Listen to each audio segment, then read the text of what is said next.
Yo, yo, yo, Ram fans, how are you tonight? This is Steve Ivy with another episode of Swollapalooza Thursday, your Thursday night show that does its best to be litty. I am going solo tonight, and I want to tell you, it is real hard to get guests on a Thursday night a week before Christmas. It's hard to reach out to a team that is getting ready to travel and head to Logan, Utah. And of course, that's what the subject of the show is going to be today. We'll do a preview of CSU versus Utah State, a game that's going to be played on Saturday. Um, and it's, I reached out, good friend Kevin Lytle. I reached out to Kevin, and Kevin has a Christmas party tonight. So he couldn't make it. And so I ran out of people and I decided I'm going solo. Let's do it all. Let's do it. Join in me. Let's have some fun. Let me hear your comments. Let me know what you're interested in talking about beyond the preview. Um, I have a few other things I want to address, and I'll get into them. But basically, it's opening day on, well, actually, yesterday was opening day for the Mountain West with San Diego State hosting Air Force in a game at Viejas Arena. San Diego State only up three at the half, closed into the big second half, won by 23. One easily, one going away. Looked not so good in the first half, looked very good in the second half, but that's the way they've played this year. But the real opening day is Saturday, and there's a lot of interesting games, um, including CSU, Utah State, Boise State at Nevada. Another really good one, a sleeper, Grand Canyon visiting Wyoming, who is playing very, very well. New Mexico hosts San Jose State, and I believe UNLV hosts Fresno State. Not many people with many eyes on that one, but anyway, before we get going, and then I'm also going to talk after we finish the preview. I'll talk about some plans for the show, for the channel going forward. Um, some of you may have noticed that my good friend Tom Moser, my co-host for the last year on Tonight in the Mountain West, has taken additional responsibility. Tom works full time, lives on the East Coast, joins us late at night once a week. Well, he has decided to join forces, has been asked to host a show on a channel developed by BJ Rains of Bronco News Network up in Boise. And Tom will be doing post game stuff just like he and I have been doing once a week. He'll be breaking down games every night the Mountain West plays conference games from here on out. And so while it may start a little slow around Christmas time, he will be going hot and heavy come December 30th. He'll be going pretty much Tuesday, Wednesday, Friday, Saturday, and a lot of those games end late. When they end at 10 or 10:30, that's add 2 hours to that. 10 or 10:30 our time, add 2 hours to that, and he's going on at 12 or 12:30. So he's going to be very, very busy with that channel.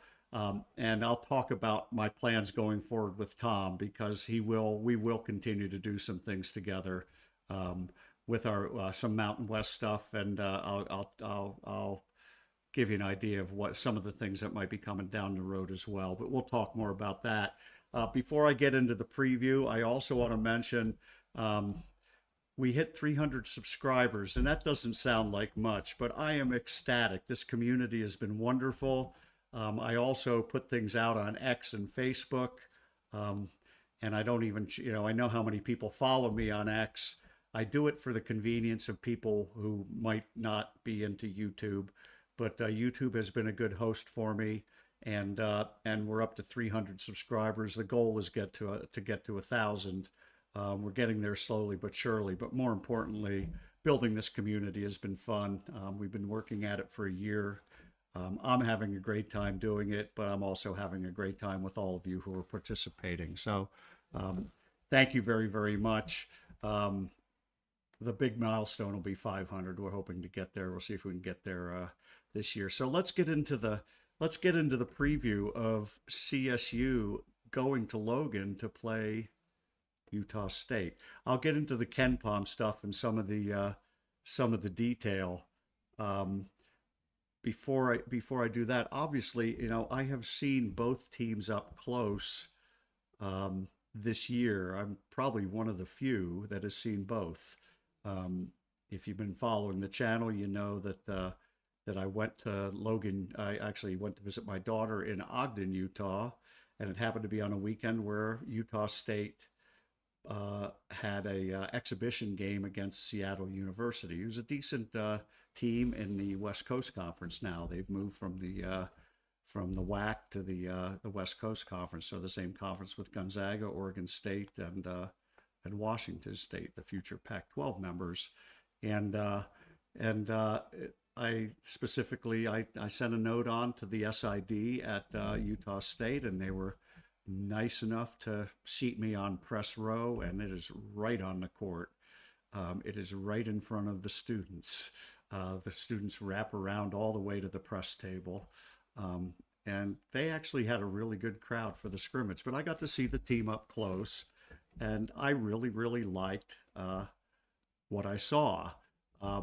They obviously had picked up some transfers out of the portal, just like CSU, and I got to see those guys up close, and I got to see the guys that came back, and they had a good core of people coming back, led by Mason Falslev, who was a second-team All-Conference player, could easily have been a first-team All-Conference player.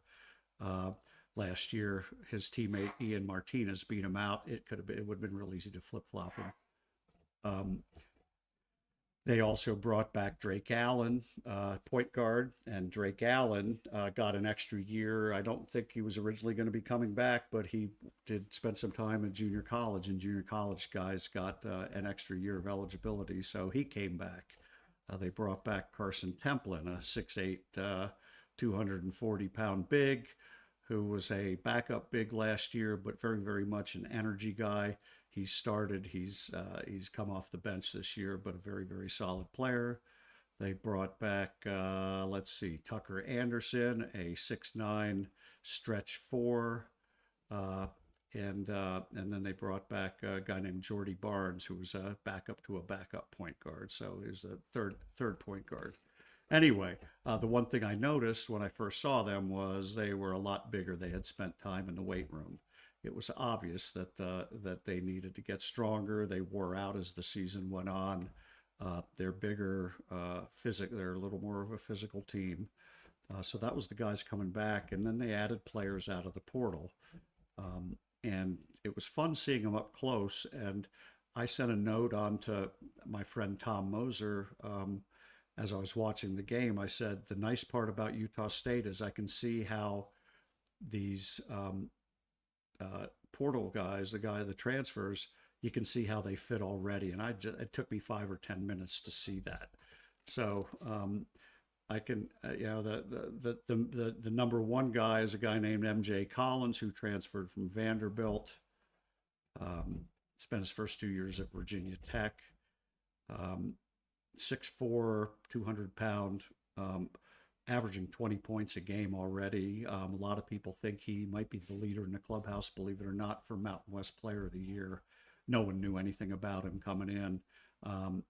Good player. You could see where he fits. He runs the floor beautifully, shoots threes well, gets to the rim in transition really, really well. So real hard. He had a 40-point game against Davidson earlier in the year, so he knows how to fill it up. They brought in a 6'9" big named Gary Clark from, I think Texas A&M Corpus Christi. Weighs about 220 pounds, very slippery, more of an inside working power forward. Doesn't play with a lot of power, plays with a little bit in between power and finesse, but very, very slippery and very, very agile scorer around the rim and good rebounder. They brought in a big who started his career at Wake Forest, who spent a year at Utah, a guy named Zach Keller. Those of you from Colorado are aware Zach Keller played his prep ball in Colorado, was a highly recruited player who went to Wake Forest, as I said, to start. 6'10", about 240. Interesting enough, I thought he fit pretty well in the beginning. He went through some struggles, and he's just now getting back into playing minutes. But I thought when I saw him, he looked pretty good with Gary Clark. More of a rim protector. Clark is not what I consider a great interior defender, but with Keller alongside him, the two of those guys together were pretty good. And you put the returning player Carson Templin in there as the third big. They have three solid bigs, and they're certainly more physical than they were last year in the interior. The fourth player is a guy named Colby King, 6'1" guard, maybe 6'2", transferred out of Butler. He was a backup at Butler, good three-point shooter, very, very aggressive at going to the rim, knows how to get to the free throw line as well. He didn't look so good in the first half when I saw him. He looked like he was struggling a little bit, but he got better as the game went on the second half, and he's proven he's a good player off the bench. So they also have a couple of freshmen they play. One named Elijah Perryman, who was when I saw him at that exhibition, I was very, very impressed with him. He was very, very good. Built a lot like JoJo McIver, about 6'2", 6'3", about 185 pounds. Very, very athletic.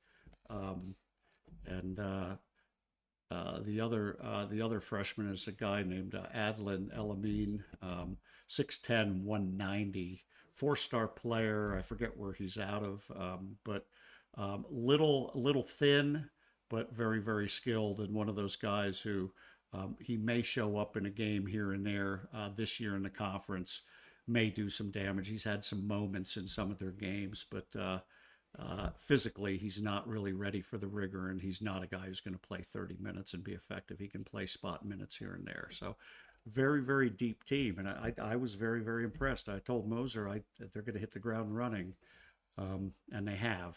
They have the best record in the Mountain West. They are 9-1. They have one more non-conference game to play. They scheduled Memphis, but they're not playing Memphis until February. They had during their bye week. So the Mountain West gives every team at least one bye. Utah State chose, rather than playing the bye, to play Memphis, looking to get maybe hopefully for them a quad 2 game, but they're playing it in Utah State, and next year they'll play it at Memphis, and Memphis is right now a dangerous quad 3 game, and it turns out it's probably not going to be a schedule booster. It might be good for visibility because the Memphis brand is very, very strong, but they've been struggling. Quite frankly, I believe their record is 5-6. They're not very good right now. So that's what I've seen. And obviously I've seen CSU, but let me get into the KenPom stuff, because let's pull it up. Let's go here. I've got another screen that. No, not that one. Not that one. Well, let's go back to this one. I'm big enough. But this is the KenPom, and if you look, this is the CSU thing. I want to point out a couple of things. We'll get into the comps. We'll compare the offense and the defense against each other. But I want to show a couple of things because I want to highlight this versus Utah State. First of all, CSU on KenPom is a 7-point underdog going into tomorrow. That's probably 3 to 4 points for home court and 3 to 4 points for the quality of Utah State versus CSU. But if you go down and look at the benchman, not the benchman, it's the D1 experience. CSU 56th in Division One with Division One experience at just under 2 years average experience. CSU starts a lot of juniors. We do start one sophomore, Kyle Jorgensen. We play a junior or another sophomore, Jace Butler, off the bench, and a freshman, JoJo McIver, off the bench. But everybody else on the lineup is a junior, other than Jevin Muniz, and Jevin Muniz is a 4-year player. So the overall average 2 years, basically, it's like a solid junior class. But the one area, minutes continuity, and if you, I can't remember if Ali talked with this on my show or somewhere else, but one of the toughest things to manage through with the way college basketball has evolved is staying minutes continuity, meaning returning players. CSU lost not just key players like Neek Clifford and Bowen Bourne and Ethan Morton and Jalen Lake, uh, but they also lost two players out of the portal, Jalen Crocker Johnson and Kyan Evans. And that's not unusual. Everybody loses some. Um, and then, but they did manage to retain Rashawn Mbemba, Kyle Jorgensen, Nikola Joppa, but only 10% of the minutes returned from last year. 285th in the NCAA. If I go to Utah State, look at what we see. A D1 experience, 2.51 years. They are 13th in the country in terms of experience. You've got Drake Allen as a fifth-year player. You got MJ Collins, fourth year. Colby King, fourth year. Zach Keller, fourth year. Gary Clark, fourth year. So a lot of fourth and fifth-year players. Mason Falslev is a third-year player. But the core of their team has played pretty much. They're seniors. But I also mentioned how many players they return, and if you look in terms of minutes continuity, 44.8%, remarkably. So that's less than half the minutes. That's 36th in the entire NCAA. So 13th in Division I experience, 36th in minutes continuity. You would expect a team like that to hit the ground running, and they certainly have. So that's where they're at. As I said, CSU decent in terms of experience, certainly not inexperienced, with an average of about 2 years of experience, but very, very light in terms of continuity. Ali has had to bring this team along very, very quickly. And you could make the case that, like I said, Utah State would hit the ground running. CSU, you might make the case, has a little more upside. They're a little younger, have played, maybe less people have played together, and they're learning more and more about each other and maybe have a little more upside. I don't, that's a hard argument to make, but I'm going to make it anyway. Let's get into the details so you can get a feel for the team. Of course, we know watching CSU, offensive efficiency is the name of the game. The best shooting team in Division I basketball. The overall efficiency, 121.9, that's basically 1.22 points per possession, 17th in the country. This has some bias built into it from preseason. There are some things that will probably drive that number down if CSU can continue to play at the level they've been playing at. Effective field goal percentage, number one in the country, 64.8%. That's a combination of all the shooting, 2-point, 3-point, and free throw. Number one in 3-point shooting percentage, number 12 in 2-point shooting percentage, number one in free throw shooting percentage. And I'm gonna talk about something. I talked about the show that Tom is doing for BJ Raines. They did their first show last night, and when they were talking about talking about the CSU game, Tom is very, very bullish on CSU. And said there's a good chance they could beat Utah State, and that's nice of Tom. I think it's going to be a good game. But what I really wanted to get at was, as they were talking about it, and Tom was talking about what a great shooting team CSU is, and you had the other people talking about, well, yeah, they're shooting like mad. What about the time they're going to shoot 7 for 28 and they start regressing to the mean?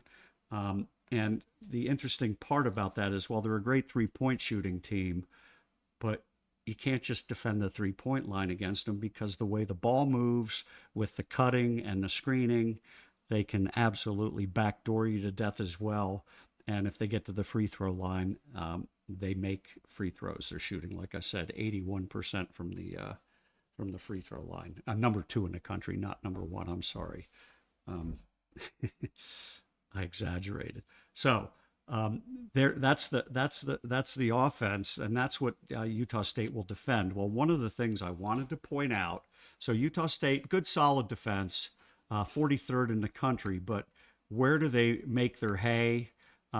They are very, very aggressive pressing. They will press off of makes, off of free throws, off of made field goals.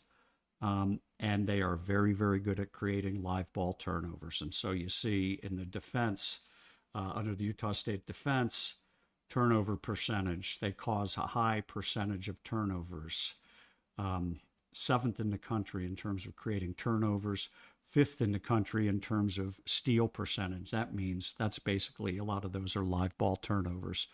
They are devastating offensively in transition. And so a lot of what they look to do is pressure you, turn you over, steal, run, score. And that's where they make their hay. And if you go back to last year's game, CSU struggled the first 12 minutes and fell behind 36-13. I believe they had 8 turnovers in the first 7 minutes or first 8 minutes, fell way, way, way behind, started figuring things out, got the game back to 8, but they got absolutely smashed in the beginning. And that's the style. That's what Utah State looks to do defensively.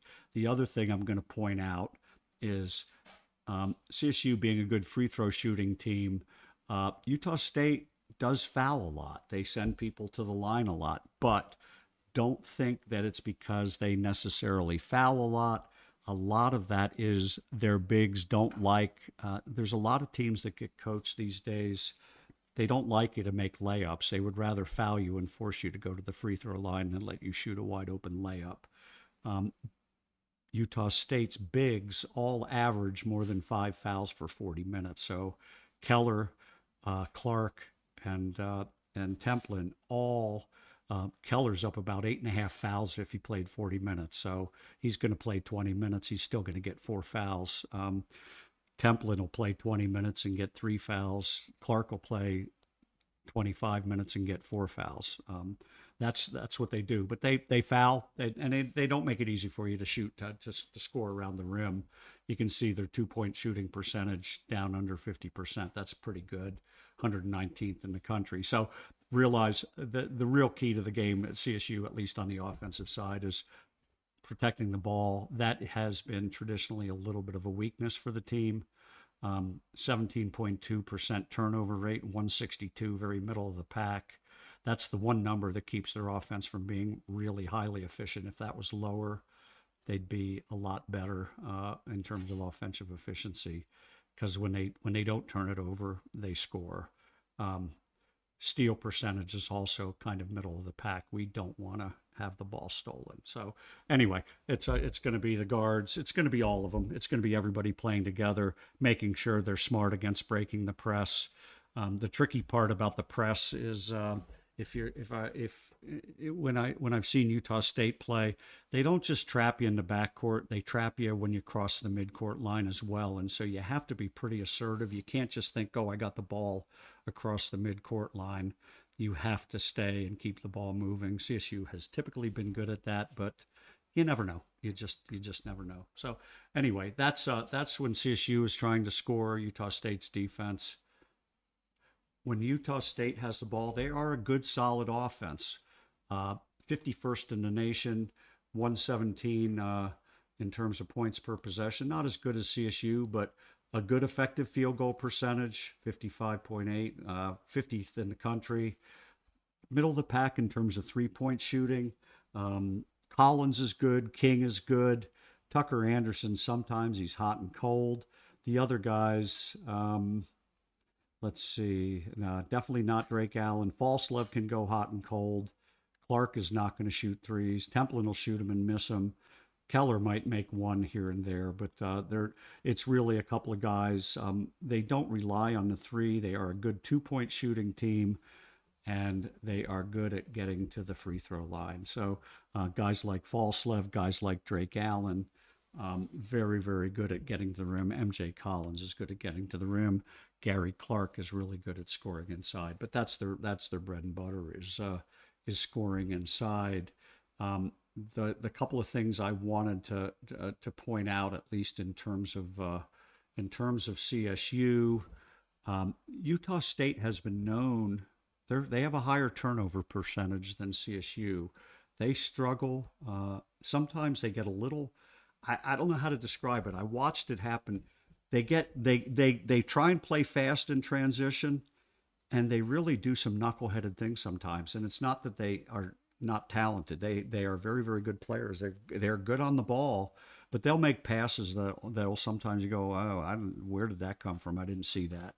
Um, it remains to be seen whether CSU can take advantage of that. CSU does not force a lot of turnovers. They are working hard defensively, um, but we'll see how they do. Keep an eye on that. If CSU can keep this turnover battle pretty equal, they'll have a good chance, I think, in this game. I think that's what it's going to come down to. Rebounding is always important. CSU is a very, very good defensive rebounding team. Um, so is Utah State. They're both good rebounding teams. Um, Utah State is probably a little bit better. They're better offensive. Their strength is on the offensive glass. Our strength is on the defensive glass. I think you'll see kind of a stalemate in terms of rebounding. If one team gets an edge on the glass, they will probably drive them. That will probably drive them toward victory. So it will be interesting to see if this game turns into a free throw shooting contest. It favors CSU. It is very rare that you see a free throw shooting contest for both teams. Usually the road team shoots less free throws. I don't think CSU is any less aggressive than Utah State, but we'll see. But CSU, for every 10 free throws, CSU will make one more free throw on the average. So, and for every three-pointer shot, every 10 three-pointer shots, CSU will make one more on the average. But you never know. So anyway, that's the numbers. And and all I can say is I think the numbers point to what's going to be a really, really good game. It's I hate to say CSU is going to I hate to go CSU is going to win. I'm not one of those people. I see it as a toss up. I don't see it as a 7 point game. If you decide you want to bet at your own risk, because I don't bet CSU games. God, I just noticed I'm frozen. Yuck, I'm frozen. Sorry about that, gang. Comment here. Here's a comment here. Jackson, starting off conference play away at Utah State scares me. I was laughing with one of the coaches today, with Ken DeWeese. Let me let me see if I can let me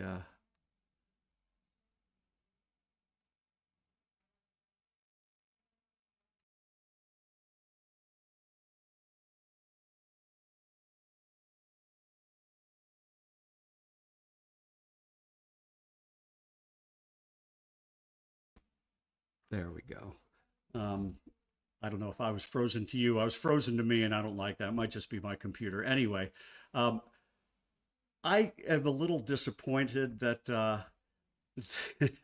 that they scheduled this game as the first game out of the chute. Last year we started with at Nevada and then came home to New Mexico. We had two very, very tough games.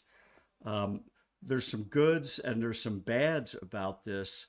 It is a tough game, and anybody who knows Logan is a very, very tough place to play. It will be a sellout. It will be loud. It will be crazy. The good news is they'll be short a good number of students. They normally would put 4,000 students in there, like CSU puts into Moby when it sells out. I saw that they opened up 1,000 tickets to the general public because students, again, finals are over, school is over for the semester, people go home. And so it may not be quite as boisterous as you might get in the regular season. the same is true when CSU has games in Moby.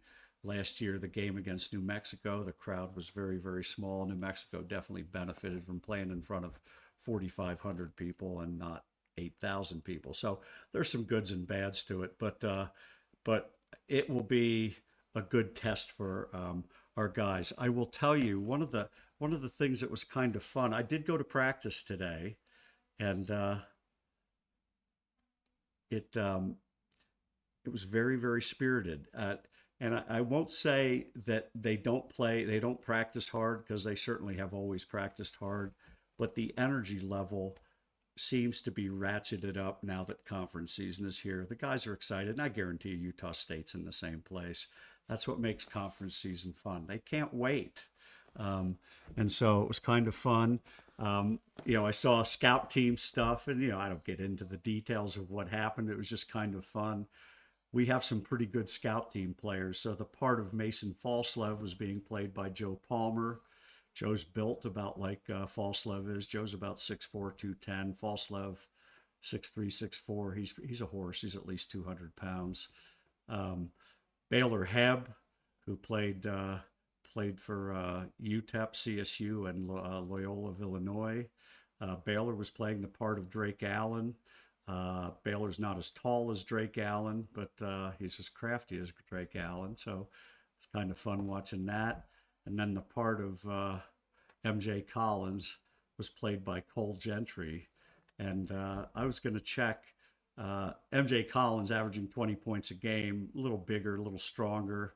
But I think Cole Gentry has more points as a Division I player than MJ Collins. But I was going to check that. I didn't get around to it. Sorry. The other thing that I was going to mention, and so that was kind of fun. The energy level is fun, but there's an interesting personal side to this as well. For those of you, you heard me mention where MJ Collins went to school. He started at Virginia Tech. CSU's Brandon Rechsteiner started at Virginia Tech. He just transferred this year. Collins left for Vanderbilt for last season. So they spent a year together at Virginia Tech. And I grabbed Brandon after the game, and I said, Brandon, do you know MJ pretty well? He goes, oh, yeah. We roomed together for a while. I said, that's awesome. He goes, yeah. And we've been texting back and forth, and he told me some of the stuff that was being said, and we laughed. I'm not going to tell you what was said, but it'll be a competitive game between those two. Let's just put it that way. They're good friends, but they're also going to be enemies wearing enemy uniforms. So it's a nice storyline. If you remember last year, I had two high school teammates on a show. Maybe I'll try and get MJ Collins on when with Brandon sometime later in the year, when right before Utah State comes out to play at CSU. We can check in maybe with that. But I had a show last year with Jalen Lake and his high school teammate CJ Nolan. Then it was fun having those guys relive times together from the time they were in elementary school. Of course, CJ got the better of Jalen in going 2-0 against him. CJ had a couple of great games against CSU. So maybe, well, anyway, to me, that's always a wonderful human interest stories. That's part of the, the portal giveth and the portal taketh, but the portal creates some interesting situations where, earlier in the year, Brandon Rechsteiner played against his old team, Virginia Tech. What are the odds of that? Now he's playing against an ex-teammate, and neither one of them is with Virginia Tech anymore. So I think that's kind of fun. Anyway, the game is on Saturday at noon. We'll end about 2 o'clock. It's televised on CBS Sports Network. I will, as always, do a post-game show where we'll break the game down. So make sure you come and join me for that. It'll be a lot of fun. So with that, before I get into talking about some future plans for the show, I hinted that I wanted to talk about, oh, here's a comment here. I would rather listen to you and Tom than the other one. Hope you keep it going. I've enjoyed it. Adam, I'm going to address that. We'll get back to that. I want to talk about Christmas dinner. And I want to talk about the merits of the 3 key meats that typically get served for Christmas dinner. Some people will roast a turkey. Some people will bake a ham, and some people will roast a prime rib. And I don't know about you guys, but I mean, I like all of them. Um, and when I grew up, when we used to do the big family thing when I lived up until 10 years old, I lived outside of Philadelphia, and we go to my grandparents for both Thanksgiving and Christmas dinner. And my dad had two sisters living in the Philadelphia area, and each of them had four kids, and we had three, so there'd be 11 cousins, and it was a crew of about 20 people. And they always roast. My grandmother always roasted a turkey. Well, I was never a huge turkey guy, but I handled it well for Thanksgiving. I was not a big turkey for Christmas kind of guy. I liked the stuffing. I liked some of the other things, but turkey to me for Christmas was redundant. I had already done it for Thanksgiving, and so I already did it this Thanksgiving. No turkey. We don't do turkey for Thanksgiving in the Ivy household. Uh, when I was 10, after I was 10, we moved to Binghamton, New York, and for the first few years we'd go down for Christmas, but we didn't always go. And then when we moved to Long Island, we didn't always go. And so my mom got into baking hams, and I don't know about you, I really like ham. I really do. She would bake a nice ham. It would be sliced nice. There would always be like a pineapple slice. The other stuff to go with it would be really good. And I loved ham for Thanksgiving. I'm not going to lie. It was very, very good. Brings back great memories. But, but, as I've gotten older, as I appreciate all the great things in life, and Lee's got it. My friend Lee's got it. Prime rib Christmas. I am a prime rib guy from the word go. We have one guest coming, one child coming, my wife and I. There will be four of us, and I have an 8-pound prime rib coming.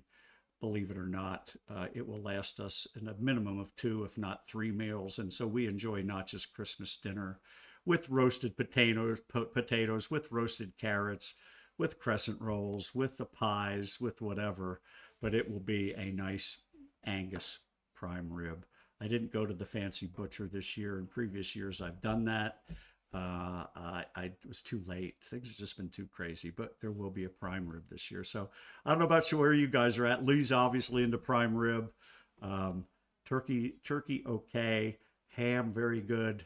Prime rib, perfect. So anyway, thanks for obliging. Last year, if you remember, before Christmas, I did top 5 Christmas movies. And of course, somebody said Die Hard. My favorite, of course, is It's a Wonderful Life, and we will be watching that on Christmas morning. I can't wait. Anyway, let's talk about some of the future directions. I want to get back to this comment from Adam. I have a blast doing my show with Tom. We have so much fun. We have built a wonderful community. I get more people for the Mountain West show than I do for my CSU streams. And the numbers, like I said, I'm real happy with where we're at with the CSU stuff. But I get even more. And, there were times last year, and I guarantee you it would head there this year, where we'd be well over 1,000 people live watching, commenting as we broke down the Mountain West action on a Saturday. And Tom is a great person to work with. I think the world of him. And so I'm glad you'd rather listen to me and Tom. I have enjoyed so much working with Tom. Tom had this opportunity that came up, and he told me about it over the weekend before we did our show on Saturday. I was out, I think it was Saturday morning.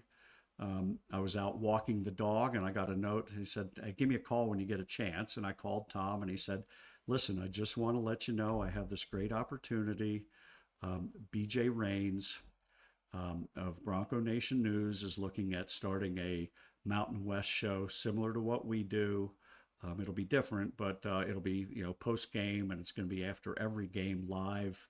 Um, After at the end of every night where Mountain West games are played, and BJ's going to pay me.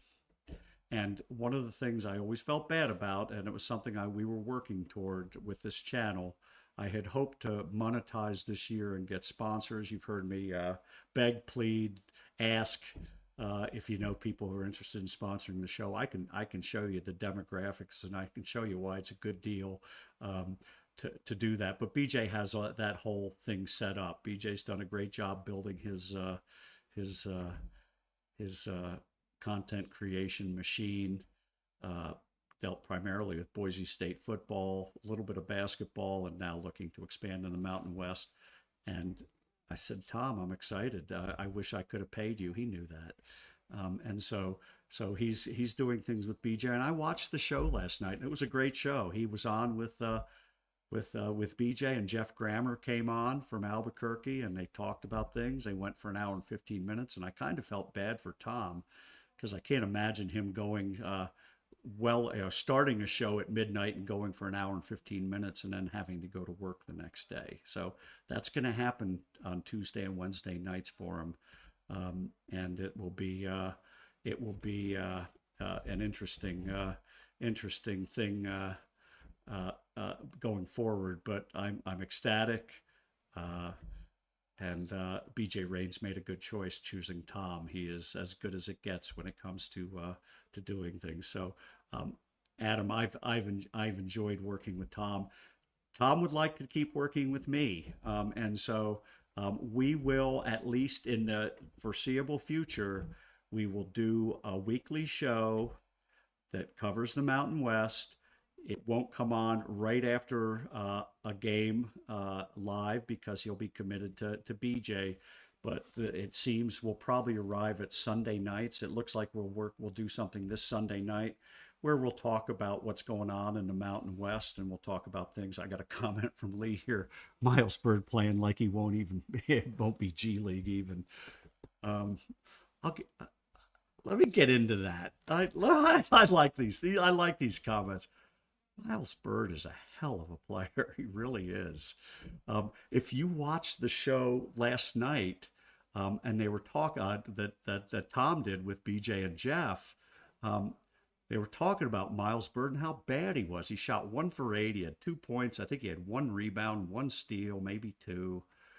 Only played, I think, 20 minutes. Really had a very little impact on the game. And this is a guy who was a preseason Mountain West Player of the Year, was expected to be, certainly drafted in the first 2 rounds of the NBA. But people were talking about him as going in the first round. He's a hell of a player. Things aren't going well. He's had injury problems, illness problems. But I have this other thing that I believe. I believe that he's in a system where he's maybe not used properly. And they talked about this last night. Jeff Grammer referred to something. He said, I've talked to another Mountain West coach who thinks Miles Bird is being played out of position. And he says, and that coach said, we think he should probably be a point guard. He should probably be running the offense because he can distribute the ball, he can handle the ball, he can score. He's a very, very good player. And I guarantee I know who the coach he's talking about is. I guarantee it's Ali. Because CSU recruited Miles very heavily. CSU was one of the last 3 schools in for Miles Bird. One was Villanova, because Miles' dad, Calvin, went to Villanova. One was San Diego State, and one was CSU. And CSU wanted him very badly, and they really liked his game. He's a hell of a player. Well, he might have developed as a point guard at CSU had he come here. I don't think he has a chance to develop. It's too late. He will not develop. To try and play him as a point guard it's too late, given the fact that he's already played several years, playing more as a wing, playing more as a defensive guy who gets out and runs in transition, scores from the wing, scores on putbacks, things like that. But like I said, I thought that was a real interesting comment from Grammer, and I could probably confirm it. I don't need to. I know where it came from, and the like. So that was a tangent. I wanted to do that. I like Miles Bird. You will not hear me. Um, you will not hear me say anything bad about him, other than to critique his if he plays a bad game. But I will not be. I will not be making fun of him or laughing at him. The San Diego State system is based on playing defense. It is not a system that develops guys offensively. CSU's system develops develops players offensively. We've seen that with Nick Clifford. We've seen that with Isaiah Stevens. We've seen it with David Roddy. We've seen it with John Tonji. We've seen it with a whole slew of guys. And so, had Miles Bird come here, he'd be a different player. I really believe that. So, anyway, let's get back to the moving forward thing. I do have some things, like I said, in the foreseeable future, Tom and I will do a Mountain West show, but I will be looking to evolve that show. There is no reason. I think it's gonna. I told Tom, one of the things I don't want to do is a show that's redundant to the stuff you're doing with BJ Rains. And so if I have to give up that space, I'll give up that space, because he's getting paid to do that.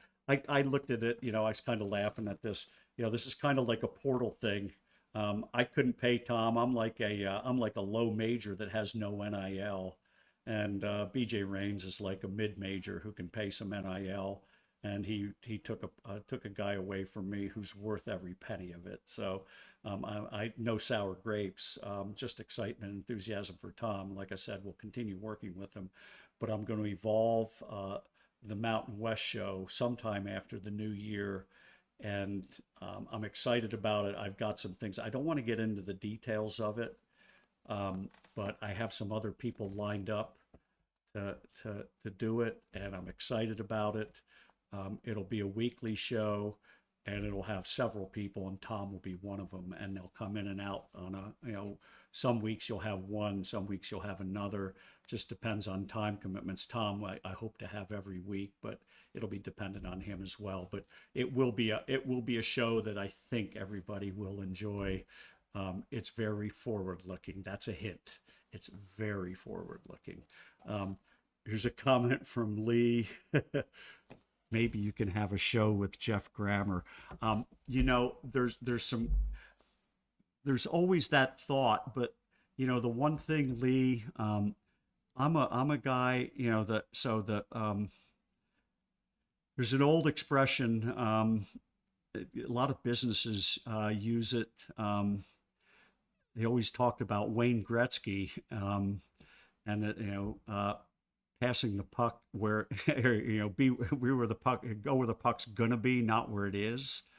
And so my whole mentality in terms of looking down the road of how this channel is going to evolve, obviously I'm going to continue my CSU content and keep trying to make it better and better. I have a great relationship with the current staff, and I hope it continues to grow and develop even more.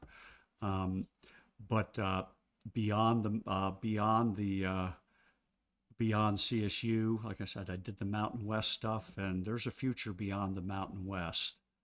And so doing a show with Jeff Grammer would be fun, and it would be good, but it would be a little bit of a dead end, because I don't want to invest time in building something that I want to put things that have some kind of chance in the future to survive and grow. And I don't think doing a show with Jeff would necessarily be a good thing to do. But Lee, you are thinking like a very smart man. I'm not going to do a show with Grammer, but I am going to do something else with Grammer. We're going to start a weekly short video. And it stems from I got to pull this up. Let me go out. Let me go out on X, and I got to find this find a bookmark. Give me a second here. Let me put this up. You'll like this idea. I think you'll like this idea. So let me share this. So the Mountain West announced an award on Monday. They announced, I can't remember who the player of the week was, but they announced as freshman of the week, Naz Meyer from Wyoming. And he's a very good player. He had 26 points in a win over, I believe, South Dakota. But I fired back. I actually thought that a guy named Jake Hall, who's a freshman at New Mexico, should have won it. Jake Hall had 24 points, eight threes in a road win against Virginia Commonwealth, a quad 1 win. Meyer, 26 points against South Dakota, a quad 4 win. Jake Hall, 24 in a quad 1 win on the road. And I sent something, I replied, somewhere in the weekly awards universe, Nick Clifford is giggling that UNM's Jake Hall didn't win the award based upon his performance versus VCU. As you remember, the Nick couldn't win a Mountain West Player of the Week award to save his ass last year as arguably the top player and certainly no worse than the second best player, and could not win a Player of the Week award. And it had us laughing, right? We giggled, we laughed about it the whole time. And so every time I see something like this, I call upon the name of Nick Clifford. And Grammar put out something very, very similar. It might have even been 5 minutes earlier than I did. And so I sent a note to Jeff and I said, we need to do a week. Would you be interested in doing a weekly award? And where we pick our player of the week or freshman of the week based upon what we think really should have happened, and we'll do it in honor of Nick Clifford. And Jeff said, yeah, and we can call it the Weekly Nick. So we're going to do the Weekly Nick Award. Jeff and I will get together starting next Monday. Next Tuesday, we'll do a video. We'll record a video where we do our own award. The Weekly Nick award that does our Player of the Week and our Freshman of the Week, and expect them to be different. But we'll do something fun together. We're looking forward to that, and Jeff is into it. Jeff wants to do it, but it will, like I said, we'll figure out a way to pre-record something on Monday and release it next Tuesday, and we'll do it on a weekly basis. We may skip, we'll obviously skip over the holidays, but we won't do anything for the 29th, but we will do something subsequently the following weeks and every week from here on out. So it'll be fun. That's what I'm going to do with Jeff. I hope to maintain my relationship with Jeff, but I don't anticipate developing a future long-term kind of show. But great idea, Lee. And yes, I will do stuff with Grammar. This is something before we go, throwing out a wild idea, but wonder if Kyan Evans would consider. I don't think so. He had a couple of good reasons for going to North Carolina. Let's just leave it like that. Not quite 2 good reasons. I heard about 1.9 good reasons for going to North Carolina. Let's just leave it at that. I don't see it. He's doing fine. He's not scoring. He's not getting a chance to really do what he can do offensively other than distribute the ball. He has a lot of 5 and 6 assist games with very low turnovers. And I don't see him leaving. He's got to be happy, and he's going to get to play Duke Carolina games. And tell you what, I'd be excited if I could do that and get paid to do it too. So anyway, that's that. Look for Tom and me to do a show on Sunday, and look for us to do a show. I don't know what we'll do. We'll probably skip the 28th because there's no real basketball that's going to be played until the 30th after the Christmas break. Um, and so we'll skip the 28th, although maybe we'll come up with something to talk about. More likely, we'll resume. We'll do one after the new year, and then I'm going to try and roll out a new show, and we'll evolve, like I said, Tom and me, and start bringing in some other people and do some things a little differently. And I think you'll like it. You'll enjoy it. I don't want to talk about it too much. I don't want to jinx it, number one.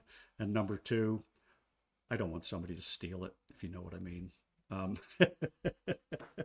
anyway, I'm going to call it, I'm close to calling it a night. Look for me on Saturday night, excuse me, Saturday afternoon. Skip the bowl games that are on. Who cares? Um, Saturday afternoon after the game, I'll come on. We'll do a live stream. Sunday, most likely in the evening, depending on Tom's schedule, probably 7 or 8 o'clock Mountain Time, depending on what Tom has going on, putting his kids to bed.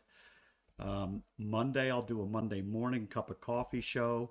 I'm 99% there. I'm going to have Ken DeWeese on, assistant coach. Ken has the scout for Utah State, and I thought it's always fun. I always find it fun to talk to guys who had the scout. And Ken said, Steve, I think I can do it. I don't think I have any family commitments. I'll let you know. But he said, boy, I hope we win. It would be terrible to come on and have to talk about the scout after a loss. And I said, it's just as interesting to me. It really is.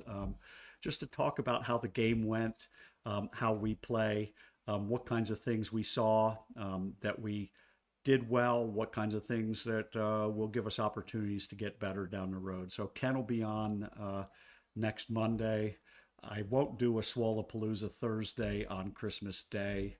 That's next Thursday, so we'll be skipping that. Then you won't see me again until the following Monday, which is the 29th.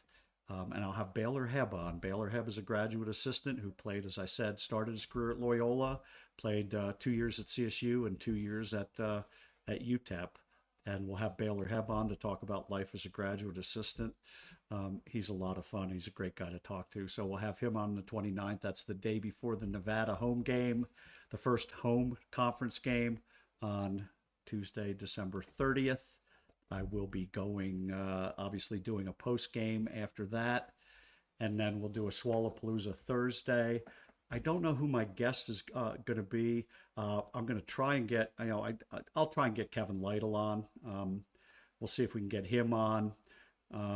I've reached out to Jaden Goreshi to see if we can do at least a short video. Jaden is a 6'9", 215-pound big from Mount Spokane High School in Washington, who is committed to the 2026. He's in the 2026 recruiting class. I've already had Eric Fiedler and Pops Dunson on. We'll have Jaden on as well, and I've reached out. We'll see if we can get him on. I want to get Brandon Rechsteiner on too as soon as possible. I'm looking forward to getting him on again. He's been a lot of fun for me to watch. And if you see me talking about things post game, there are times when he does things that drive me crazy. He might take a shot that I don't think is necessarily a good shot, but that's part of who he is.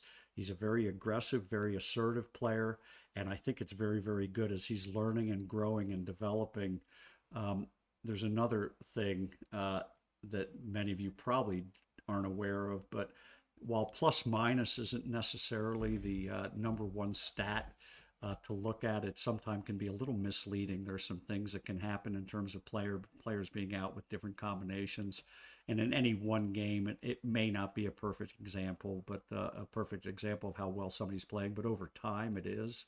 And Brandon Rechsteiner has been the leader for CSU in plus minus this year. So you could say it would be easy to make a case that he's the most valuable player. And I want to get him on talking about his transition. We met him over the summer, but I want to get on and talk to him about his transition into being starter and leader. And he's very much a leader of the team. And I'm looking forward to watching him lead at Virginia Tech. So we'll have him soon as well. And then after that, Swollapalooza Thursday, I got on an airplane and go to Phoenix It's all coming fast and furious. I'll go to Grand Canyon. I'm going to go to the Grand Canyon game. My one and only opportunity to see CSU play Grand Canyon. 1 year with Grand Canyon in the same conference. Maybe someday we'll go for a non-conference game. I doubt it. But I'm going to go to Phoenix with my wife, and we're going to see if we can pop down to Tucson to visit some friends. So we're looking forward to that. Like I said, then we'll get to a Sunday show with Tom. Then we'll do a Monday show. I'll have to do the Monday show on Tuesday because I'm flying back on Monday. Anyway, it's going to start coming fast and furious, and it's fun. Anyway, thank you everybody for joining us. Hopefully you liked the preview. It's been fun. Thank you for participating. Thanks for all the comments. Let's call it a night. We'll see you Saturday afternoon. Go Rams.